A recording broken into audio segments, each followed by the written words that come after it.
ಕಾರ ಪಾದದ್ವಯಂ ಸಿದ್ಧ ಪರ್ವತ ಸಿದ್ಧ ಬಗಳಾಂಬೆ ಸಿದ್ಧ ಸಿದ್ಧ ಜಲಪಕ್ಷಿ ಸಿದ್ಧ ಸಚ್ಚಿದಾನದ ಗೌಲಿದೆ ಸಿದ್ಧಿಯನ್ನು ದಯಪಾಲಿಸುವ ಪರಾಮ ತಾಯಿ ಅಂಬೆ ಜಗದಂಬೆ. ಜಯ ಮಂಗಲಂ ಜಯ ನಮ ಪಾರ್ವತೇ ಶಿವರ ಮಹಾದೇವ. ಪುರದ ಪುಣ್ಯ ಪುರುಷರಾಗಿರ್ತಕ್ಕಂಥ ವೈರಾಗ್ಯದ ಗಡಿಗಳು ಸಪ್ತ ಭೂಮಿಕೆಗಳನ್ನು ಧರಿಸಿಕೊಂಡು ಸಪ್ತ ವ್ಯಸನಗಳನ್ನು ಕಡೆಗಣಿಸಿ ಆಣವಮಲ ಮಾಯಾಮಲ ಕಾರ್ಮಿಕವನ್ನು ತೊಳೆದು ಅಷ್ಟಮದ ತುಳಿದು ಅರಿಷಡ್ವರ್ಗಗಳನ್ನು ತ್ಯಜಿಸಿ ತಪೋ ನಿಧಿಗಳಾಗಿರ್ತಕ್ಕಂಥ ಪರಮ ಪೂಜ್ಯ ಲಿಂಗೈಕ್ಯ ಮಠದೊಡೆಯರು ಪುಣ್ಯ ಪುರುಷರು ಚಂದ್ರಶೇಖರ ಕರ್ತೃಕತೆಗೆ ದೀರ್ಘದಳ ನಮಸ್ಕಾರಗಳನ್ನು ಸಲ್ಲಿಸುತ್ತಾ ಮಠದೊಡೆಯರಾಗಿರ್ತಕ್ಕಂಥ ಪರಮ ಪೂಜ್ಯ ಶ್ರೀ ಚಂದ್ರಶೇಖರ ಶಿವಾಚಾರ್ಯ ಪಾದಾರವಿಂದಕ್ಕೆ ಶಿರಸಾಷ್ಟ ನಮಸ್ಕಾರಗಳನ್ನು ಸಲ್ಲಿಸಿ ವ್ಯಾಸಿ ಪೀಠದ ಮೇಲೆ ಆಸೀನರಾಗಿರ್ತಕ್ಕಂಥ ಸಕಲ ಅರುಗುರುಚರ ಮೂರ್ತಿಗಳ ಪಾದಾರವಿಂದಕ್ಕೆ ಶಿರಸಾಷ್ಟ ನಮಸ್ಕಾರಗಳನ್ನು ಸಲ್ಲಿಸಿ ಪ್ರಪ್ರಥಮವಾಗಿ ಗಣೇಶ ಶಾಸ್ತ್ರಿಗಳು ನನಗೆ 2ನೇ ಬಾರಿ ಪರಿಚಯ ಅನಿಸುತ್ತಾ. ನಾನು ಪ್ರತಿಯೊಂದು ವೇದಿಕೆಯಲ್ಲಿ ಹೇಳ್ತೀನಿ, ಅವರು ನಮ್ಮನ್ನು ಭಾಳ ಹೊಗಳಿದರು. ಅಂಥ ವಿದ್ಯಾವಂತ ನಾನಲ್ಲ. ಗಣೇಶ ಶಾಸ್ತ್ರಿಗಳು ಒಳ್ಳೆಯ ಸುಶ್ವರವಾಗಿರ್ತಕ್ಕಂಥ ಆಧ್ಯಾತ್ಮದ ಹಿತಚಿಂತನೆ ನಮಗೆ ಇದುವರೆಗೂ ಹಿತಬೋಧನೆಗಳ ಪ್ರವಚನೆಯನ್ನು ಮಾಡಿದ್ದಾರೆ. ಅವರ ಅನುಭಾವಿಗಳು ಗಣೇಶ ಶಾಸ್ತ್ರಿಗಳಿಗೂ ಸಹಿತ ಅಂತರಾತ್ಮದ ಜ್ಞಾನಜ್ಯೋತಿಗೆ ಶರಣಾರ್ಥಿಯನ್ನು ಸಲ್ಲಿಸಿ ಸಂಗೀತಗಾರಾಗಿಸುವ ಒಳ್ಳೆಯ ಸುಮಧುರ ಕಂಡ ಕೋಗಿಲೆಗಿರ್ತಕ್ಕಂಥ ಚಿದಾನಂದ ಹಿರೇಮಠ ಸಾಕಿಲ್ ಇವರ ಪಾದಾರವಿಂದಕ್ಕೂ ಸಹಿತ ಶಿರಸಾಷ್ಟ ನಮಸ್ಕಾರಗಳನ್ನು ಸಲ್ಲಿಸಿ ತಬಲಾವಧಗಳಾಗಿರ್ತಕ್ಕಂಥ ಬಸವರಾಜ್ ವನ್ನಿಗನವರು ಸಾಕಿಲ್ಗದು ಇವರ ಅಂತರಾತ್ಮದ ಜ್ಞಾನಜ್ಯೋತಿಗೆ ಶರಣಾರ್ಥಿಯನ್ನು ಸಲ್ಲಿಸಿ ಸೇವಾಸವಿ ದೇವರ ಅಂತರಾತ್ಮದ ಜ್ಞಾನಜ್ಯೋತಿಗೆ ಶರಣಾರ್ಥಿಯನ್ನು ಸಲ್ಲಿಸಿ ಕೇಸೂರು ಜೋಟ್ಯಾಳು ಗ್ರಾಮದ ಹರಗುರುಚರ ಮೂರ್ತಿಗಳ ಪಾದಾರವಿಂದಕ್ಕೆ ಶಿರಸಾಷ್ಟ ನಮಸ್ಕಾರಗಳನ್ನು ಸಲ್ಲಿಸಿ ವ್ಯಾಸಪೀಠದ ಮುಂದೆ ಆಸೀನರಾಗಿರ್ತಕ್ಕಂಥ ಸಕಲ ಶರಣೀಯರ ಅಂತರಾತ್ಮದ ಜ್ಞಾನಜ್ಯೋತಿಗೆ ಶರಣಾರ್ಥಿಯನ್ನು ಸಲ್ಲಿಸಿ.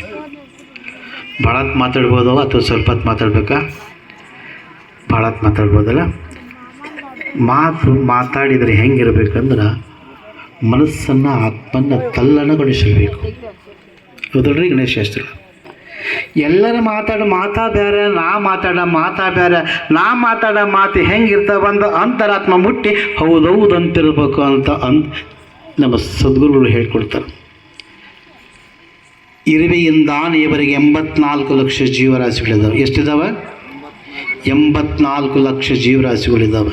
ಈ 84 ಲಕ್ಷ ಜೀವರಾಶಿಗಳಿಗೆ ಎಷ್ಟು ಜೀವರಾಶಿಗಳಿಗೆ ಇಟ್ಟುಕೊಂಡು ಬರ್ತಾ ಇದ್ದಾವೆ ಅಂದರೆ ಅಂಡಜ, ಪಿಂಡಜ, ಶ್ವೇತಜ, ಉದ್ಭುಜ, ಜಲಜ. ಇವು ನಿಮಗೆ ಅರ್ಥ ಆಗಲಿಕ್ಕಿಲ್ಲ. ಇವು ಪರಪೂಜೆಯಾಗಿರ್ತಕ್ಕಂಥ ಶ್ರೀಗಳಿಗೆ ಅರ್ಥ ಆಗ್ತಕ್ಕಂಥ ಆದಷ್ಟು ಅರ್ಥೈಸ್ಕೊಳ್ತೀವಿ. ಇದು ಯಾಕಂದರೆ ಇದು ಆಧ್ಯಾತ್ಮದ ಪ್ರವಚನದ ವೇದಿಕೆ.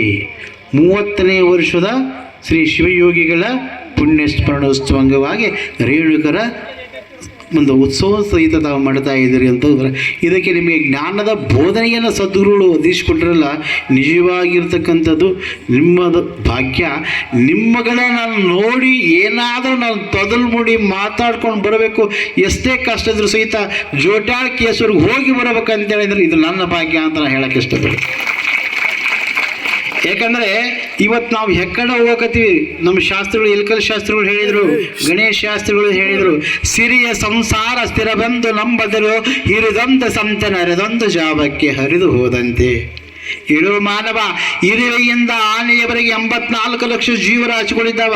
ಕೆಲವು ತತ್ತಿಯಿಂದ ಹುಡ್ತಾ ಇದ್ದಾವ, ಕೆಲವು ಭೂಮಿಯಲ್ಲಿ ಹುಡ್ತಾ ಇದ್ದಾವ, ಕೆಲವು ನೀರಿನಲ್ಲಿ ಹುಡ್ತಾ ಇದ್ದಾವ, ಕೆಲವು ಬೆವರಿನಲ್ಲಿ ಹುಡ್ತಾ ಇದ್ದಾವ, ಕೆಲವು ಪಿಂಡದಿಂದ ಹುಟ್ಟಿಕೊಂಡು ಬರ್ತಾ ಇದ್ದಾವ. ಆ ಪಿಂಡದಿಂದ ಬರ್ತಕ್ಕಂಥ ಮನುಷ್ಯನ ಜನ್ಮ ಆಡು, ಆಕಳು, ಆನೆ ಈ ರೀತಿಯಾಗಿ ಪಿಂಡದಿಂದ ಬರ್ತಕ್ಕಂಥ ಜೀವರಾಶಿಗಳಿದ್ದಾವಲ್ಲ, ಈ ಪಿಂಡದಿಂದ ಹುಟ್ಟತಕ್ಕಂಥ ಜೀವರಾಶಿಯೊಳಗೆ ಅರಿವಿನ ಶರೀರ ಹೊತ್ತುಕೊಂಡು ಬಂದಿರತಕ್ಕಂಥದ್ದು ಜೀವ ಅದಾವುದು ಅಂದರೆ ಮಾನವನ ಜನ್ಮ ಅಂತೀವಿ. ಯಾವ ಜನ್ಮ? ಮಾನವನ ಜನ್ಮ.